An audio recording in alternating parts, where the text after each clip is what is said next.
پیارے دوستو، یزید اس قدر ناپاک اور غلیظ شخص تھا کہ یہ شام کو شراب پیتا تو صبح ہو جاتی، اور صبح کو شراب پیتا تو شراب پیتے پیتے شام ہو جاتی، اور یزید شکار کا بھی شوقین تھا۔ اسی وجہ سے اس کے پاس بہت زیادہ شکاری کتے بھی تھے۔ یزید نہایت ہی جابر اور ظالم شخص تھا، اور یہ نماز بھی نہیں پڑھتا تھا۔ حضرت معاویہ رضی اللہ تعالیٰ عنہ نے اپنی زندگی ہی میں یزید کو ولی عہد مقرر کر کے اس سے بیعت لے لی تھی۔ اس وقت 5 لوگ ایسے تھے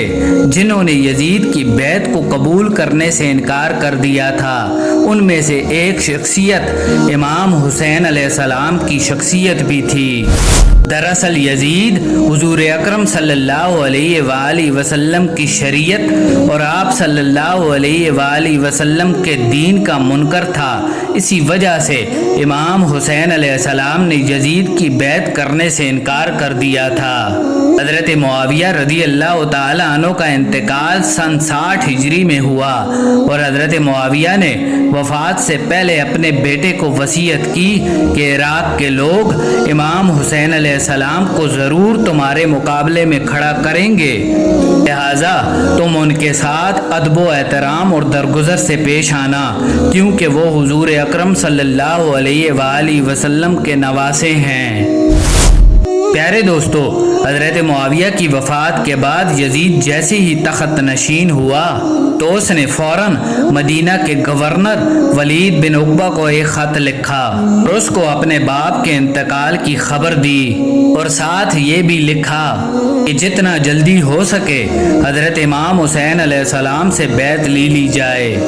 ولید بن عقبہ نہایت ہی شریف انسان تھا، جس کے دل میں اہل بیت کا پیار کوٹ کوٹ کر بھرا ہوا تھا۔ چنانچہ ولید بن عقبہ نے اس بات پر مشورہ کرنے کے لیے ایک شخص کو بلایا جس کا نام مروان بن حکم تھا، اور یہ بھی ایک بدبخت انسان تھا جو اہل بیت سے نفرت کرنے والا تھا۔ لہذا اس نے یہ مشورہ دیا کہ امام حسین علیہ السلام اور ابن زبیر رضی اللہ تعالیٰ عنہ کو یہاں پر بلایا جائے اور ان سے بیعت کا مطالبہ کیا جائے، اور اگر وہ بیعت کرنے سے انکار کر دیں تو معاذ اللہ ان کو قتل کر دیا جائے۔ لہذا ولید بن عقبہ نے کہا کہ کیا ایسا کرنا اچھا رہے گا؟ تو وہ بدبخت انسان کہنے لگا کہ یہ قدم اٹھانا انتہائی ضروری ہے، اور اگر تم ایسا نہ کرو گے تو وہ لوگ تمہاری گردنیں اڑا دیں گے۔ پیارے دوستو، روایات میں آتا ہے کہ جب یزید نے امام حسین علیہ السلام کو دھوکے سے کوفے بلوایا اور وہاں پر امام حسین علیہ السلام اور ان کی آل اولاد کو شہید کر دیا، اس وقت یزید بہت خوش ہوا اور امام حسین علیہ السلام کی شہادت پر یہ کہنے لگا کہ کاش میرے بدر والے آباء و اجداد زندہ ہوتے تو آج وہ دیکھتے کہ میں نے بنی ہاشم کے سرداروں میں سے سب سے بڑے سردار امام حسین علیہ السلام کے ساتھ کیا سلوک کیا ہے، اور میں نے امام حسین علیہ السلام کو شہید کر کے بدر کا بدلہ لے لیا ہے۔ اور یزید کے ساتھی خوشی سے پکارتے تھے کہ اے یزید، تیرے ہاتھ کبھی نہ تھکیں۔ پیارے دوستو، اس بات سے پتہ چلتا ہے کہ یزید شروع ہی سے اہل کفر کا حامی تھا اور دل سے ان کا ساتھ دیا کرتا تھا۔ ایک مرتبہ مدینہ والوں نے ایک وفد یزید کی طرف بھیجا تاکہ یزید کو سمجھایا جائے، لیکن وہ وفد ناکام واپس لوٹ گیا، اور اس وفد نے لوگوں کو جا کر بتایا کہ یزید کس قدر بدبخت، شرابی اور زانی شخص ہے اور ناچ گانے کا شوقین ہے۔ اور اس وفد نے لوگوں کو بتایا کہ یزید ایک بے دین شخص ہے جو حضور اکرم صلی اللہ علیہ وآلہ وسلم کی شریعت کا منکر ہے اور شراب کو حلال سمجھتا ہے۔ لہذا جب لوگوں کو یزید کے کردار کا پتہ چلا تو ان لوگوں نے فوراً یزید کی بیعت توڑ دی۔ پیارے دوستو، یزید یہ عقیدہ رکھتا تھا اور وہ اپنے لوگوں سے کہا کرتا تھا کہ اللہ تبارک و تعالیٰ نے نمازیوں کے لیے ہلاکت کا حکم دیا ہے، نہ کہ شرابیوں کے لیے۔ بس شراب حلال ہے اور اسی وجہ سے ہم شراب پیتے ہیں،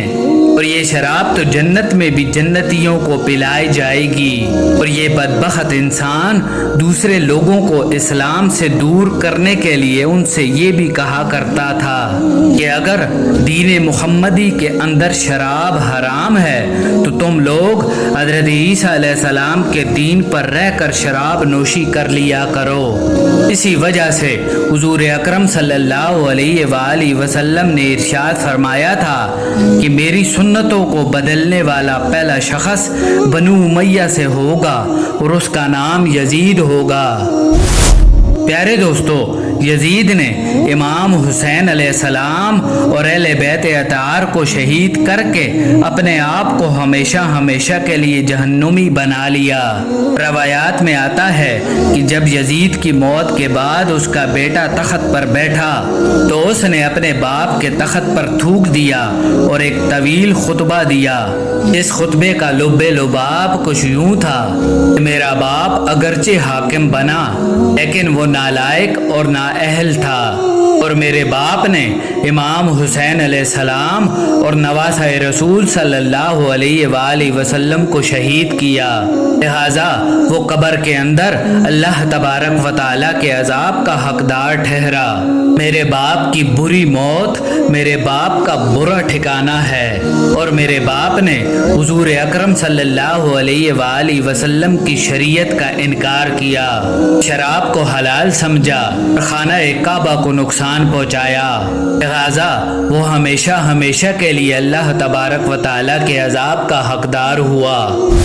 پیارے دوستو، اس طرح یزید کے بیٹے نے ایک بہت بڑا خطبہ دیا اور اپنے باپ کی بادشاہت کے اس تخت پر بیٹھنے سے انکار کر دیا جو تخت امام عالی مقام امام حسین علیہ السلام یعنی حضور اکرم صلی اللہ علیہ وآلہ وسلم کے خون سے رنگا ہوا تھا۔